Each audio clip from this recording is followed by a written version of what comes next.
c'est parti pour 24 ou 25 km jusqu'à Gramat.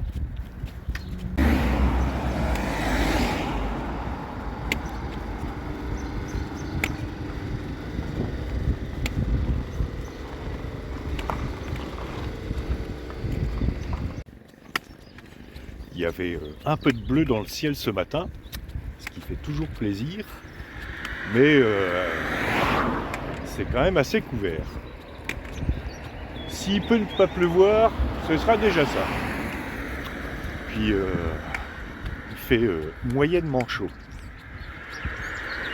Dit autrement, il caille un petit peu. C'est pas grave.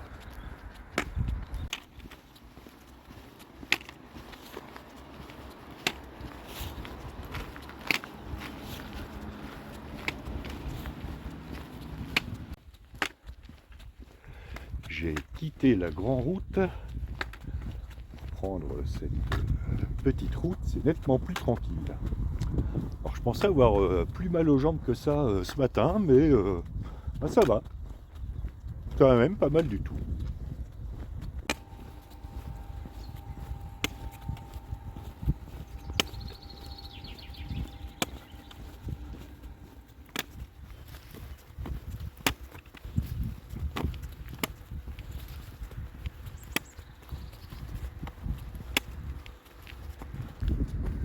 Ça fait plaisir un peu de soleil.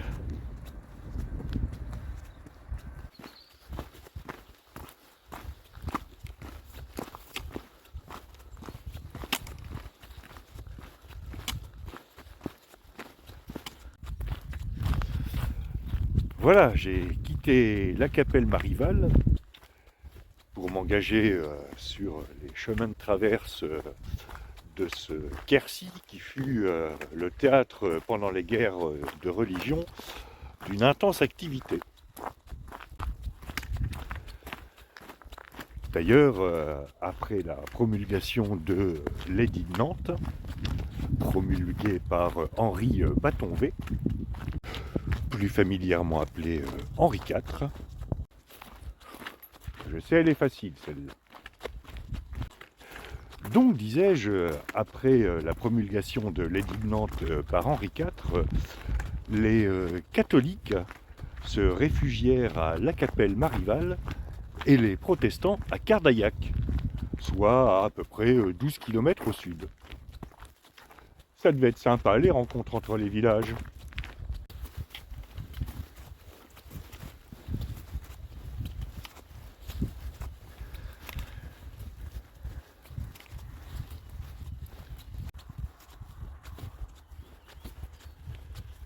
Alors l'étape d'aujourd'hui va être moins accidentée que celle d'hier. Ça va être une succession de petites côtes toutes petites et de descentes. Grosso modo, ça va être dans l'ensemble assez plat. Et je suis en train de traverser une région qui s'appelle la Limargue. La Limargue qui est une étroite bande de terre de 10 km de large maximum, qui est grosso modo située entre Figeac, qui est un peu au nord de Gramat, et située entre le Causse de Gramat, qui est aride et boisé, à l'ouest, et le Ségala à l'est.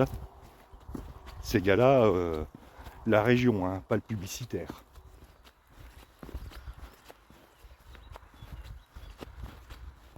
Et cette région, qu'il est agréable d'ailleurs de parcourir quand il fait beau, se caractérise par sa grande fertilité et sa succession de champs, de haies bocagères et quelquefois de marais.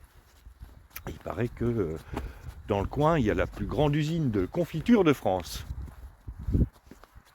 J'ai faim tout d'un coup.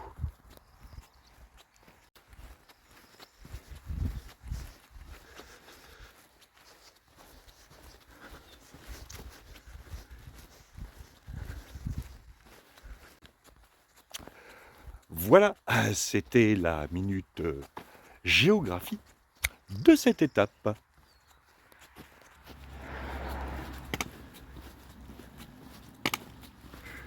Et j'arrive à Rudel.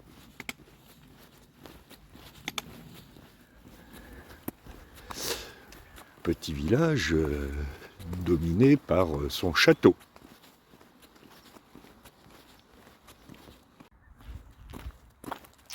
Je vais essayer d'en savoir un peu plus parce que il m'intrigue ce château.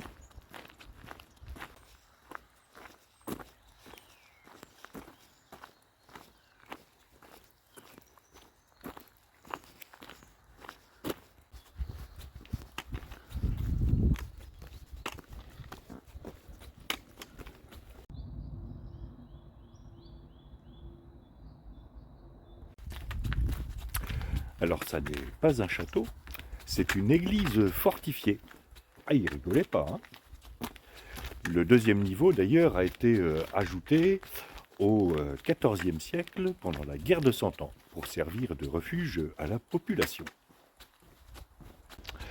Alors, précision importante, l'aspect fantaisiste du sommet de cette église date en fait de la restauration qui a été faite au XIXe et début du XXe siècle.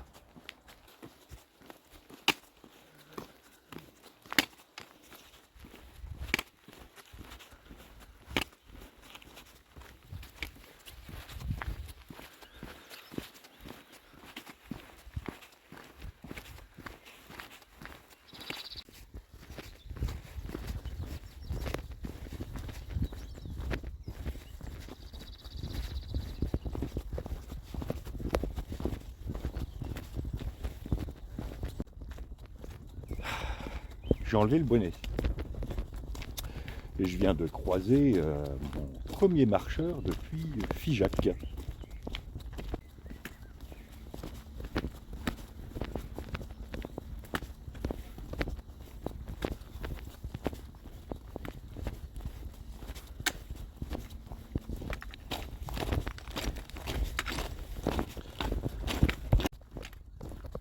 Ils sont bizarres les cailloux ici.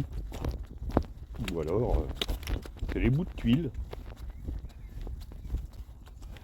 Alors tout à l'heure, en lisant un panneau explicatif à Rudel sur les familles nobles du coin, j'ai appris qu'il y avait eu une lutte séculaire entre les Turenne et les Cardaillac.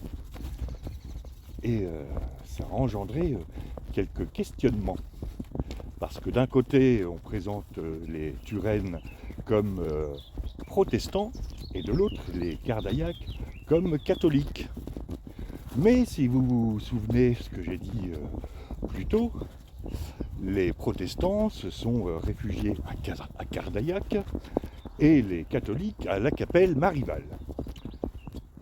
Donc il a fallu que j'appelle les seigneurs Turenne et Cardaillac pour en avoir le cœur net. Et après la pause cake aux fruits, vous connaîtrez tout sur l'histoire compliquée des Turenne et des Cardaillac. Surtout des Cardaillac. C'est presque du niveau des Valois. Si les explications sont aussi claires que pour les Valois, ça va être grandiose.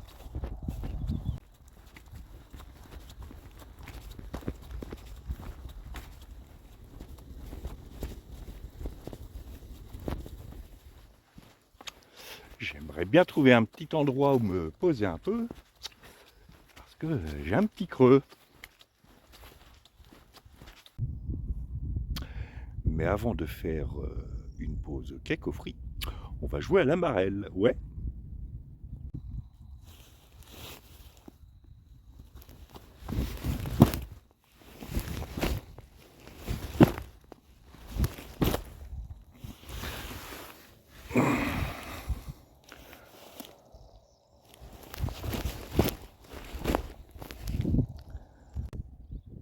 Trop facile cette marelle. Bon, je ne sais pas si j'ai joué dans les règles. Voilà, c'était la minute marelle de cette étape. Ça m'a donné faim tout ce sport.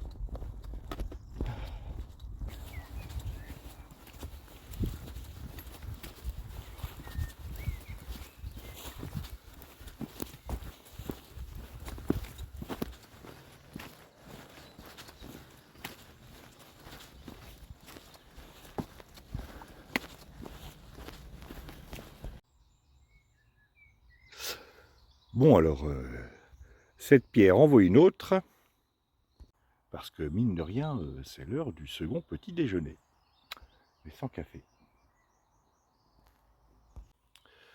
Alors il y a un village à 1,5 km plus loin, mais comme ça fait 1 heure que je cherche un endroit où me poser, avec un peu de chance, il y a un bar dans le village où je pourrais prendre un café. Et donc je considérerais ça comme un pré-second petit déjeuner. Alors je ne sais pas si vous le voyez en face, hop, il y a un écureuil qui s'est enfui dans le chemin.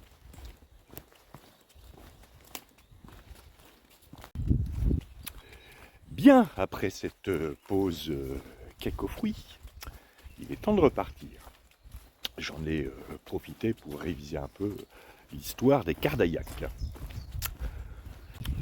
Le seigneur des Cardaillacs n'ayant pas daigné répondre à mes appels, j'étais obligé d'aller sur un moteur de recherche que je ne citerai pas parce que je ne dois pas faire de publicité sur YouTube. Enfin, je sais pas, il paraît que les règles ont changé. Le moteur de recherche en question, commençant par G et finissant par Google. N'empêche que c'est compliqué comme famille. Pourquoi les histoires de nobles sont tout le temps compliquées?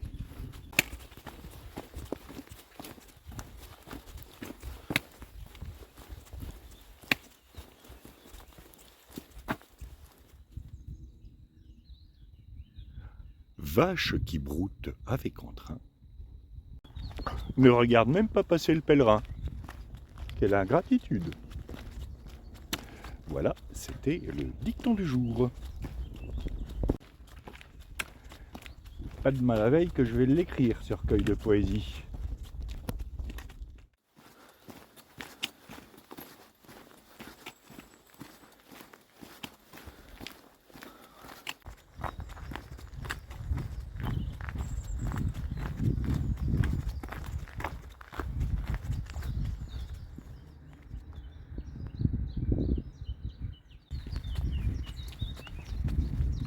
Je sais pas ce qu'il y a comme chien, mais ça doit pas être un teckel.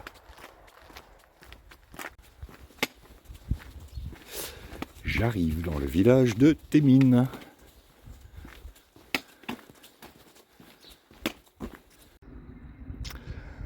Alors voici le lac du bout du lieu.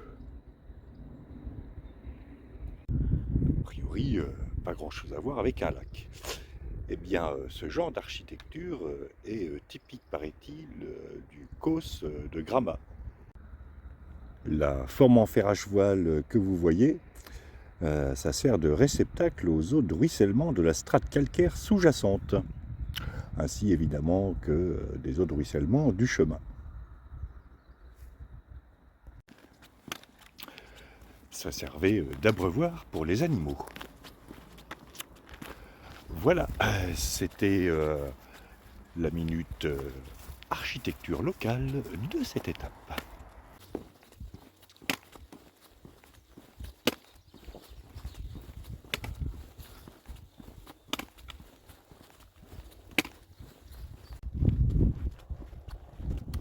J'ai senti des gouttes. Ah bah non, hein.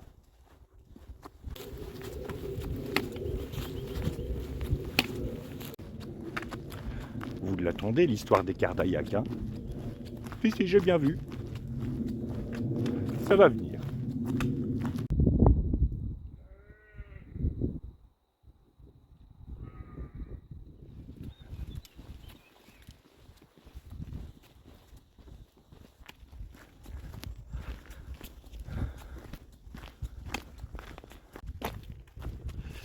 Bien, comme il doit me rester à peu près 8 km à faire, qu'à moins de 10, normalement, il serait peut-être temps que je commence cette courte histoire des Cardaillacs. La maison des Cardaillacs est mise en place vers la fin des années 800, début des années 900 par les comtes du Quercy. Comte du Quercy qui attribue à cette famille quelques domaines, dont la Capelle Marival.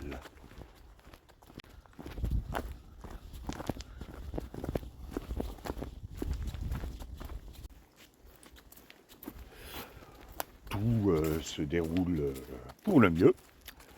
Les seigneurs se succèdent les uns après les autres, sans trop de problèmes, jusqu'en 1266. En 1266, Bertrand III, descendant des premiers seigneurs de Cardaillac, mourut, et c'est son fils Géraud Ier qui hérita du château. Jusqu'ici, c'est simple.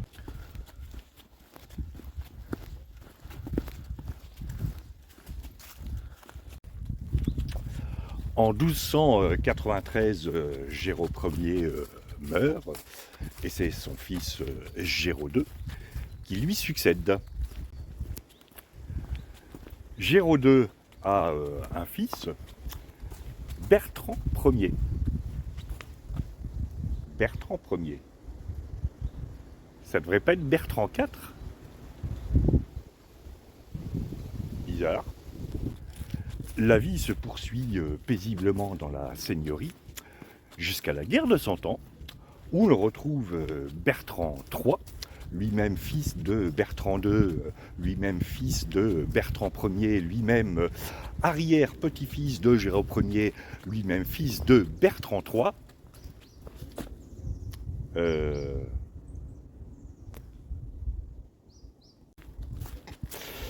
Voyons. On a un Bertrand III qui meurt en 1266. Donc les suivants, ça devrait être Bertrand IV, Bertrand V et Bertrand VI. Non? Ça y est, j'ai mal à la tête.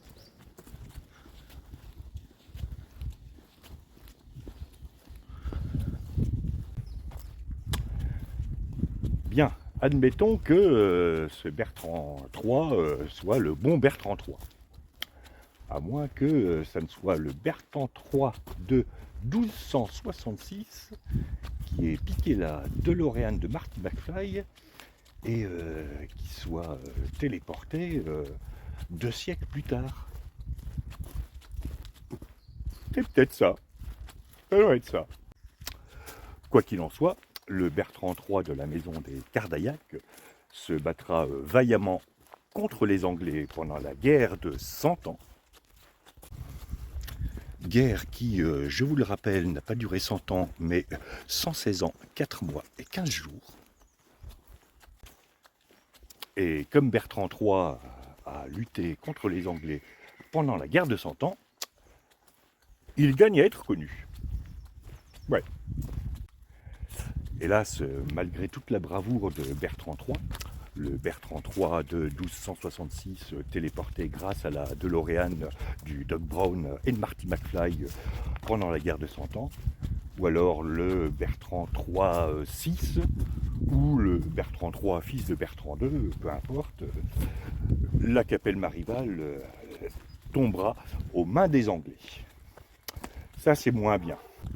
Ah, les pauvres, en être réduit à un régime de moutons à la menthe, eau chaude, cervoise tiède. Quand on connaît la qualité de la nourriture dans le Quercy, ça a dû être dur.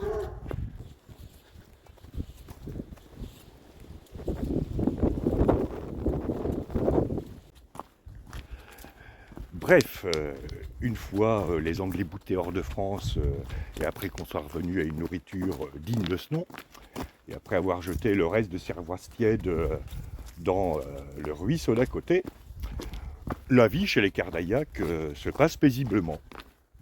Ou presque. Jusqu'aux guerres de religion au XVIe siècle. Guerre de religion qui opposa grosso modo deux camps, catholiques d'un côté, opulence, encens, vin de messe, donc pinard, et protestants de l'autre, col clergyman, costume strict et bière sans alcool. En gros, ça opposait le pinard à la bière sans alcool. C'est bon là? Le Quercy verra s'affronter férocement les partisans des deux camps, y compris au sein des maisons familiales, notamment chez les Cardaillac. C'est ainsi qu'Antoine de Cardaillac second fils de Gilbert de Cardaillac, qui s'était emparé de la seigneurie à la mort de son frère Jacques, au détriment de sa nièce, affrontera une autre branche de la famille Cardaillac, que je n'ai pas réussi à trouver, ce qui ne sont pas dans l'annuaire.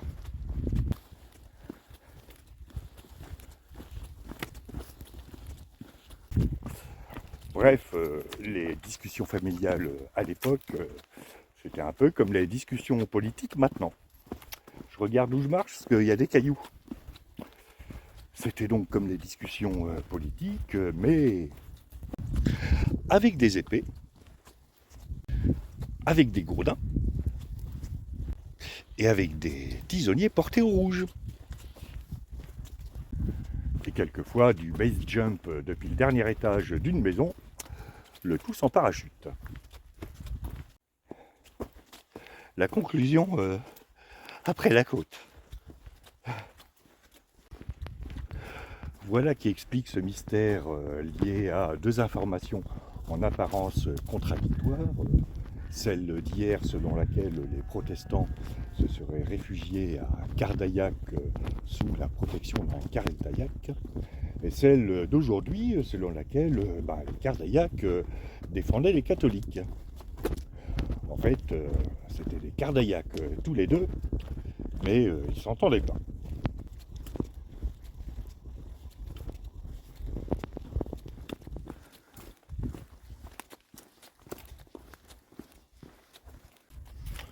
Ça me paraît clair comme explication. En fait, c'est vachement plus simple que les Valois. Les comtes du Quercy donnent de la terre aux Cardaillac qui se succèdent, qui savent pas compter et qui prénomment leurs enfants n'importe comment. Après, il y en a un qui préfère le pinard et l'autre la bière sans alcool. Ils se tapent dessus et puis ils vont dans des villages différents. J'ai bon là?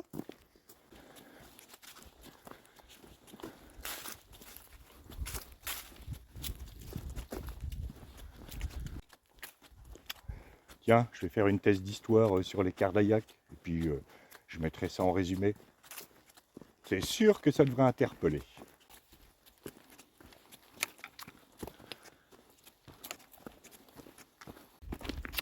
Rassurez-vous, je ne vais pas faire des Turenne. Parce que j'ai pas eu le temps de trop rechercher, il faut bien que je marche un peu. Puis il me reste à peu près un peu moins de 5 km à faire.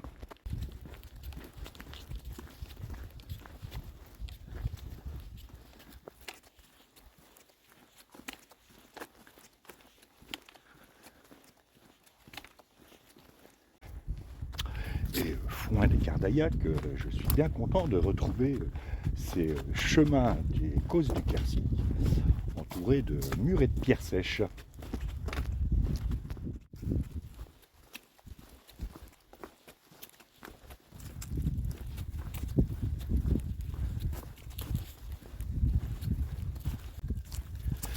Comme souvent, ce sont toujours les derniers kilomètres qui paraissent les plus longs. Voilà, j'arrive à Gramat.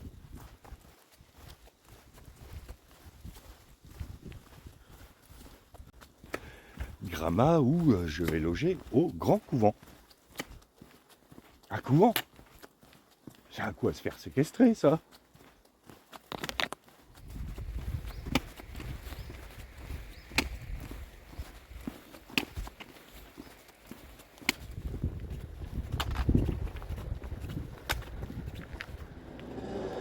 Bon alors je suppose que c'est là. Reste à savoir comment entrer. Les religieuses étaient bien protégées, hein, parce que j'ai dû faire tout le tour. Je suis arrivé de là-bas.